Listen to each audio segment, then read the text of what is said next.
Hey guys, long time no see. I am so sorry that I have been an absolutely horrible YouTuber, but I am trying to get better. I filmed one of these videos a couple of months ago and I watched it back and I just blabbered and blabbered and blabbered, and watching it back I just didn't like it. I felt like it could come off as like complaining or something. I don't know, there was just something about it that I didn't like, and so I didn't post that one. And so I'm going to try to keep this one more short. I'm not going to talk about like every single pregnancy symptom that I've had, especially since I am almost 25 weeks right now and I haven't done a pregnancy update. So the first trimester of pregnancy was kind of a doozy. I had a lot of nausea, throwing up, no appetite, really tired. I also struggled with depression. I struggled with depression during my pregnancy with Blue, and it was really devastating because I don't want to get emotional, because I didn't know what was happening. We had wanted to get pregnant for years and years and years, and here we were finally pregnant, and I was just feeling really depressed. I wasn't feeling in the moment.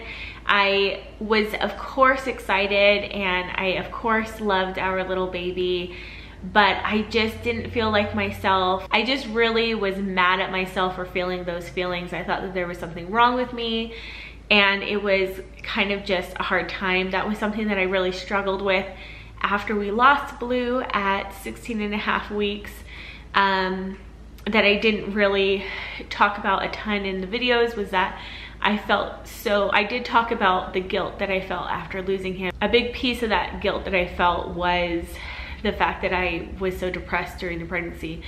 But after the pregnancy, after we had miscarried, we were going through a horrible time of grieving the son that we had lost, but I did start to feel myself again. And so that really did teach me that it was the pregnancy hormones. I think that everybody responds to hormones differently.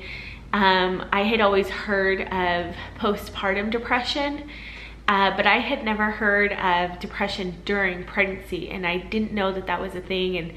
And so then after we lost him, I really kind of had grace with myself, and my heart kind of broke that I was so hard on myself during the pregnancy. Now that I was removed from it and I was feeling myself again, and I could really see that it was really just the pregnancy hormones. And so this time, right around 6 weeks, I started feeling the same way. I started feeling really down and depressed and tired and just not myself and kind of detached. And this time I tried really hard to have grace with myself and to remind myself that this wasn't permanent. This wasn't permanently going to be me, and that it was just the pregnancy hormones, and to just take it day by day. So I did that this time around, and it was a night and day difference. Just having grace with myself and just understanding that this was a normal thing, it wasn't permanent, helped a ton. And so thankfully that started to go away. I would say around 13 weeks, I kind of started to see a light at the end of the tunnel. And by the time I was like 17 weeks, I felt more myself. I had talked about it a little bit on my Instagram, and I think that people took it as me feeling depressed because I was anxious about the pregnancy. I was anxious about losing the pregnancy. And I'm actually really proud of myself for working really hard to not be too anxious about losing the pregnancy, especially in the first trimester, because that was something that I did in my first pregnancy. I was so worried that we were going to lose the pregnancy that I kept telling myself to not get excited, to not get my hopes up, to not bond too much, because if we lost the pregnancy, I didn't want it to hurt that much more. But then when we did lose the pregnancy, I was really mad at myself for not allowing myself to be excited and to bond, to not embrace every single day that I got to carry that little life inside of me. And so going into this pregnancy, I really tried to not allow myself to think too far into the future, and I just focused on that day. And I said, today I am pregnant with this beautiful life, with this beautiful miracle, and I'm just going to embrace that and be grateful for that and not be too anxious or too scared about what could happen. And that really, really helped, and it really worked this time around. And so yes, I was, you know, a little bit anxious. I think that everybody's, you know, kind of anxious in that first trimester, but it wasn't anything like worse than what I think like typically women go through. I wasn't like just racked with worry or anything like that. So that wrapped up my my first trimester with not a ton of minutes left to go. So we did genetic testing right at, I think, 11 weeks because we wanted to find out what we were having as soon as we could so that we could continue the bonding process and just be more and more excited for this little baby's arrival. I think it really does help a lot when you know what you're having. So we had a little gender reveal. I have that video up on this channel if you missed it. One, two, three. And we found out that we were expecting a boy, and I was shocked. I thought for sure that we were having a girl. I was almost so sure that we were having a girl that I didn't think that we needed a gender reveal. Like, I was confident enough to buy girl things. And so when I saw the blue in the sky, I wasn't disappointed by any means, but I was just shocked. Like, more just shocked that my mama instinct could be so wrong, because I just thought it was a girl. Also, I feel like this pregnancy and my last pregnancy are very different, and so that was another thing that made me think it was a girl. And then I had some unexpected emotions with finding out that we were having a boy that I didn't anticipate. At the gender reveal, I really didn't allow my mind to open up. I allowed myself to feel the feelings of being shocked, and I allowed myself to feel the feelings of being excited, and I didn't allow it to expand much further than that, if that makes sense. I didn't know what the emotions were going to be, and so that's why I just wanted to keep those doors shut, because during our gender reveal and that evening, I just wanted to soak up the fact that we were able to have a gender reveal and just be excited for this little boy. And I just didn't want to, if there were any kind of other feelings other than excitement, I just didn't want to let them in on that night. I just wanted that night to be pure joy. So then the next day, I just kind of like opened the doors and just kind of, this is a weird analogy, but I hope you understand what I'm saying, and just kind of allowed whatever was gonna come through to come through. And I actually had a lot of emotions. I think I was crying all day long, and it wasn't at all that I wasn't excited to have a boy. It wasn't that. It wasn't that I was disappointed to have a boy, but, and I really don't know how to describe it, and so I'm not gonna try too hard to describe it, because in my effort of trying to describe it, I don't want to describe it in a wrong way and have it be taken the wrong way. It was really just that I realized that in expecting a boy after we had lost our first son, that it made it to where I had to grieve our son Blue in a different way than I hadn't already grieved him yet. Like, I thought that I had gone through all of the channels of grieving Blue, and that I had gone through that whole journey. And even though in some aspects, like, I grieve him every day, like, I will always miss him. It will always be kind of like a hole in my heart losing him. When we found out that we were having a boy, it kind of opened up this whole other section of grief that I hadn't explored yet. So I had to kind of just allow myself to grieve Blue in a way that I hadn't grieved him before. And I just try to give myself grace through that experience. After a couple of days of just processing that we are having another boy, I was able to really get excited about having a boy, and I started to see all of the reasons why having a boy is just absolutely what our family needs, and how perfect it is for us, and how we're so excited and thinking about his name and his room and just what our family is going to look like. I was able to really get excited and continue to be excited after just kind of allowing myself to process things for a couple of days. So we had one name for a boy picked out, and we kept trying to think of other names that we liked, and we just didn't like any names anywhere near this name. And we just felt and feel so strongly about it that we went ahead and announced it. This name isn't everybody's cup of tea, I will say that. Thank you for being so kind on social media.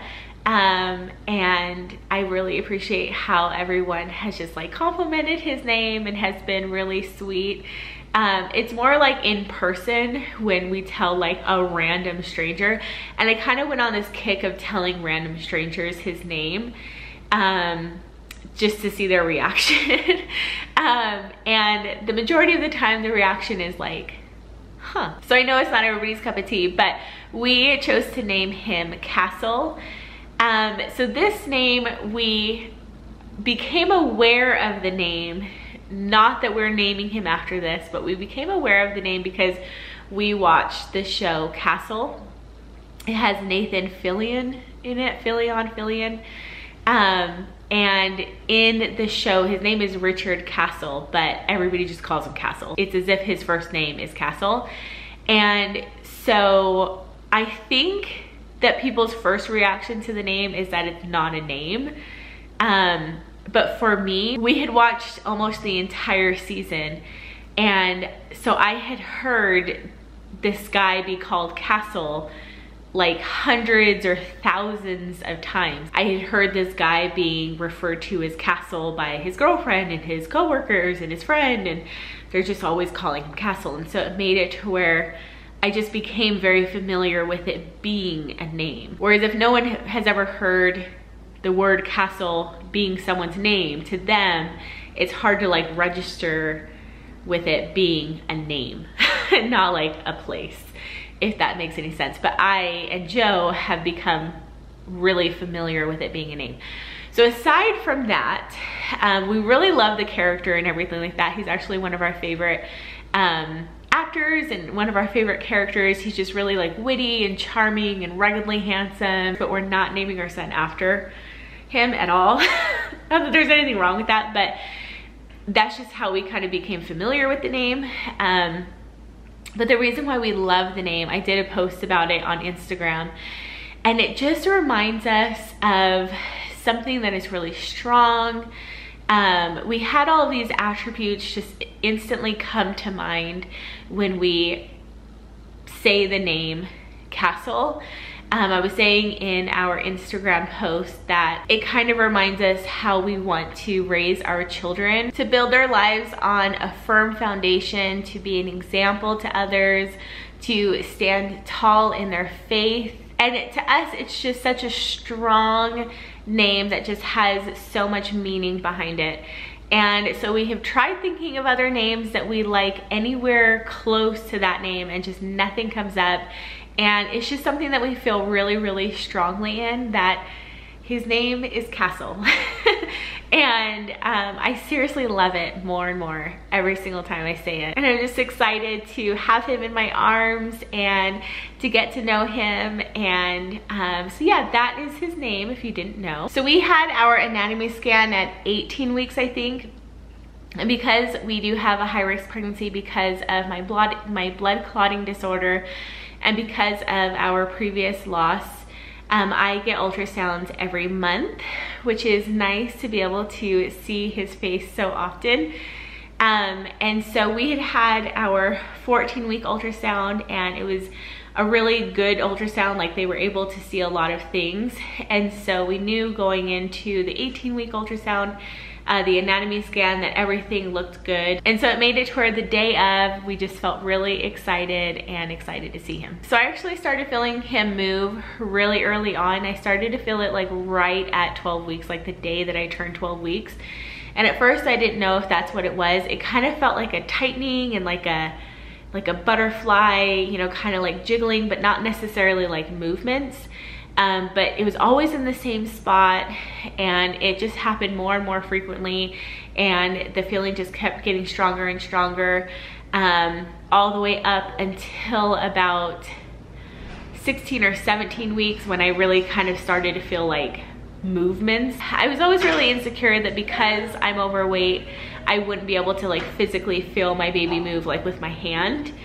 And so I've been feeling him move for a while, and his movements had gotten to the point where they were like, I could feel like, oh, maybe that was a foot, or maybe that was a hand, or maybe he just changed positions, but I didn't think that I could feel it with my hand. And so one day I was laying there and I was talking to a friend on Marco Polo, and I was feeling him move a lot, and I was like, oh, I'm just gonna put my hand on my stomach to see if I can feel it, but I probably won't be able to. And as soon as I put my hand on my stomach, I felt like a little jab. And I was just so shocked.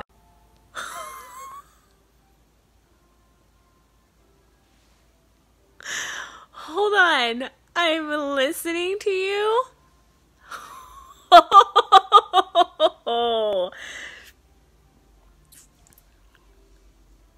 just felt Castle kick my hand for the first time. Oh my gosh. Of course you're feeling it like on the inside, but to be able to feel it on the outside, it just like adds a whole different layer to it. So that was really, really exciting. It was the next day that I had Joe put his hand on my stomach, and he felt him kick. I wish I had gotten that on camera, but I didn't. So I am really, really grateful that we have been able to feel him kick so early. It's just really reassuring to know that he's still moving around in there, and it has really helped with that bonding process, and for it all to seem so real. I think because we went through 13 years of infertility, and then we got pregnant, and then we lost the pregnancy, and then we got pregnant again, like it all just seems so surreal. I had really wrapped my mind around the fact that we were never going to experience any of this. And so sometimes, even though I'm pregnant, like it feels so surreal still, and it's hard for me to wrap my mind around the fact that we're pregnant and we're gonna be having a baby. And so when I'm able to feel him moving around and feeling him kick my hand, and seeing Joe's reaction when he kicks his hand, and seeing him on the monitor and things like that, like it really just helps us to grasp this miracle that is happening. Okay, I made a little list, so let's see where I'm at on the list. Anatomy scan. I started feeling Braxton Hicks. This is gonna be all over the place. I started feeling Braxton Hicks last week, so like right at 24 weeks. I was laying on the bed, and all of a sudden like my uterus just started feeling really tight, so I put my hand on it, and oh my gosh, my lower abdomen was just like so tight. It was insane. I had no idea that my stomach could ever feel that hard, because you know I'm not like a size 2, so I have some fat there. At first they weren't painful, but the past couple of days when I'm having them, I feel some pressure. I think that that's normal, but I'm definitely gonna bring it up to my doctor at our next appointment that's coming up soon. So I have been on blood thinner injections from the very beginning. I started them at 13 weeks with my last pregnancy, and I did 1 a day. So one of the theories is that I wasn't on enough of the blood clotting medication, and then that affected the growth of my placenta, which affected the nutrients that it was sending to Blue. And so my body knew that it just couldn't sustain a pregnancy for much longer, and so it sent me into labor. With Blue, he still had a heartbeat and everything like that while I was in labor. We didn't know that I was in labor. That's a whole past video that I've done. But he was actually born like in his sac, and so I think that he was actually like, he had a heartbeat for at least a few seconds after I delivered him. So it's not like he had passed away and then my body delivered him. My body really just sent me into labor. The other theory is that the pregnancy had implanted so extremely close to my fallopian tube that for the first 12 weeks of pregnancy, they couldn't tell whether it was actually in my fallopian tube or not. And so another theory is that because it was in that weird placement, my placenta just didn't have enough room to grow fully. And so once it kind of started to run out of room to grow, my body set me into labor, just knowing that it wouldn't be able to sustain a pregnancy. So those are the two theories behind why we lost our previous pregnancy. And so with this pregnancy, there's nothing, the good thing with this pregnancy is that it implanted right in like the center of my uterus, nowhere near my fallopian tube. So we didn't have to worry about that again. But we started the blood thinner injections immediately, and I am on 2 of them a day instead of just 1, so I'm on double the dosage. I'm also on some extra lupus medication because it's because of my lupus that I have the blood clotting disorder. I've gotten a lot of questions on social media like, what has been the difference between the 2 pregnancies to prevent me from having the same thing happen again. And really it's the blood thinners that I'm now on and the extra lupus medication. I'm being monitored really closely. So during this whole pregnancy, I have had a really low appetite. During the first trimester, like my taste buds had even changed. Everything tasted bitter to me. I had a really sensitive gag reflex. I had no appetite. I was nauseous. And so I was just eating a few things here and there, just trying to eat things that were really light and just really small portions. And then a lot of the times that would end up coming up anyway. During the second trimester, a lot of those things have left, so that's really great. I still don't have much of an appetite. My stomach still feels really, really small, so I get really full really fast. And I still have a gag reflex. Now when I throw up, it's usually just because of my gag reflex, not because of nausea. If I'm laughing too hard, crying too hard, talking too fast, or if I'm brushing my teeth, those are the things that make me throw up. Really, my appetite has, I think, just started to come back this week where I'm like wanting to eat food, whereas before I really just kind of had like to force myself to continue to snack. But because of all that, I am down 10 pounds from my pre-pregnancy weight. I think that I'm finally at that point that is going to start to go up. My doctor definitely wants to see that start to go up, because I'm finally starting to get more of that appetite back, and my stomach is starting to not feel as small. Like I can eat bigger portions, and my gag reflex is getting a lot better. And so I think it's been 2 weeks since I've thrown up. I am going to be induced a couple of weeks early because of my blood thinners and because I have a high-risk pregnancy. They want to have me go into labor in a very controlled environment, and they want to know exactly when I'm going into labor because they have to stop my blood thinners 2 weeks before. So if I just go into labor naturally, we won't know, you know, do I go into labor at 39 weeks? Do I go into labor at 40 weeks, 41 weeks? Like, because we don't know when I'd actually go into labor, they don't know when to stop the medication.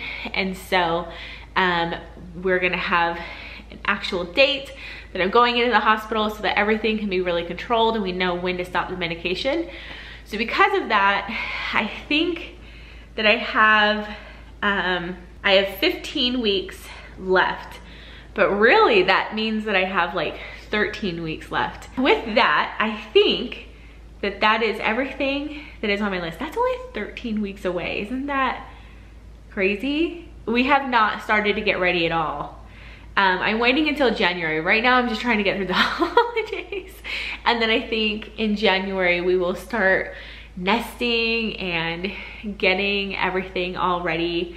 I've bought him a couple of outfits, so that was super exciting. And we are probably going to be in our rental house until he's 6 months old because the house build is going well, but it took so much longer than what we originally thought. And so that was why we moved from our apartment into our rental house. Okay, you can see the mess behind me. I have to film a Christmas video. That's why that stuff is there. We just got some packages today. And I'm not wearing a tight shirt But that is my 6-month pregnant. I don't know how to do this. That's my 6-month pregnancy belly. Yay, there it is. Is that as awkward for you as it was for me? I don't know. Anywho, that is my pregnancy update video. I am really, truly sorry that I have not been posting videos regularly at all. I do want to document some of this pregnancy, so, and especially now that I am feeling better and everything, I'm hoping to put out at least 1 video a week. My goal is 2 or 3. Yeah, that's this video. And I have a few videos that I'm hoping to put out, a few Christmas videos that I'm hoping to put out between now and Christmas. So I'm excited to get rolling on those. Thank you so much for your patience and support and your patience and for watching this and for being here. I really appreciate you guys. So yeah, I hope you guys are all having a great holiday season, and I'll see you guys in the next one. Bye.